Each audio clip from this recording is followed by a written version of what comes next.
राहुल और पूजा दोनों एक ही कॉलेज में और एक ही क्लास में पढ़ते थे। दोनों में बहुत गहरी दोस्ती भी थी। कॉलेज के बाहर भी वह दोनों अक्सर साथ घूमते रहते थे। देखने वालों को यही लगता था कि यह दोनों एक दूसरे से बहुत प्यार करते होंगे, लेकिन असल में उनके बीच दोस्ती के अलावा और कुछ भी नहीं था। वह दोनों डेली फ़ोन पर घंटों तक एक दूसरे से बात भी करते थे। इसी दरमियान राहुल को पूजा से बेपनाह मोहब्बत हो गई, लेकिन वह कभी पूजा से इजहार नहीं कर सका। लगभग 2 साल बाद पूजा की कहीं से शादी तय हो गई, क्योंकि उसे यह तो मालूम नहीं था कि राहुल उससे प्यार करता है।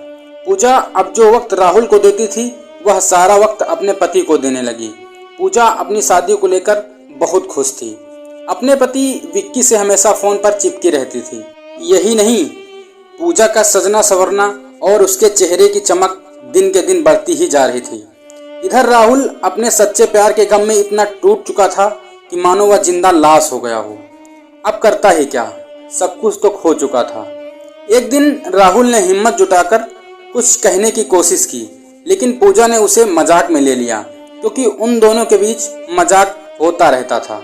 एक दिन राहुल ने सीरियस होकर अपनी सारी दास्तान पूजा को सुनाई, तो पूजा ने फौरन दूर रहने के लिए सख्त हिदायत दी और बोली, राहुल, मेरी शादी को कुछ ही दिन बचे हैं और मैं कोई बवाल नहीं चाहती, मुझसे दूर हो जाओ प्लीज। राहुल बहुत बेचैन था, उसकी नींद गायब थी। एक दिन राहुल ने कहा, चलो पूजा कहीं भाग चलें। पूजा ने कहा, तुम पागल हो गए हो? 2 साल से तुम्हारे साथ थी, तब तुम कुछ नहीं बोले, आज भागने तक की बात कर रहे हो। पता नहीं कैसे यह बात पूजा के घर वालों को पता चली और उन सब ने पूजा का घर से निकलना भी बंद करा दिया। आज पूजा की शादी का दिन भी आ गया और उधर राहुल पूजा के पति के यहाँ पहुँच गया।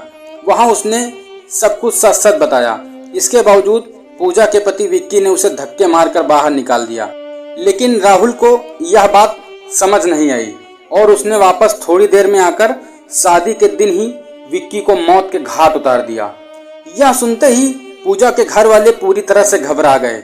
उन्होंने पुलिस को खबर दी। पुलिस आई, पूजा से पूछताछ करने लगी। पूजा ने पुलिस को राहुल के बारे में सब कुछ बताया और पुलिस ने राहुल को गिरफ्तार कर लिया। थाने पहुंचते ही राहुल ने अपना गुनाह भी कबूल कर लिया। आज राहुल जेल की 4 दीवारी के बीचों बीच में बंद है। दोस्तों, आप किसी को दिल से चाहते हो तो उसे अपनी बात कहें, न कि बदला लेने की कोशिश करें, क्योंकि इसका अंजाम बहुत बुरा होता है, जैसा राहुल के साथ हुआ।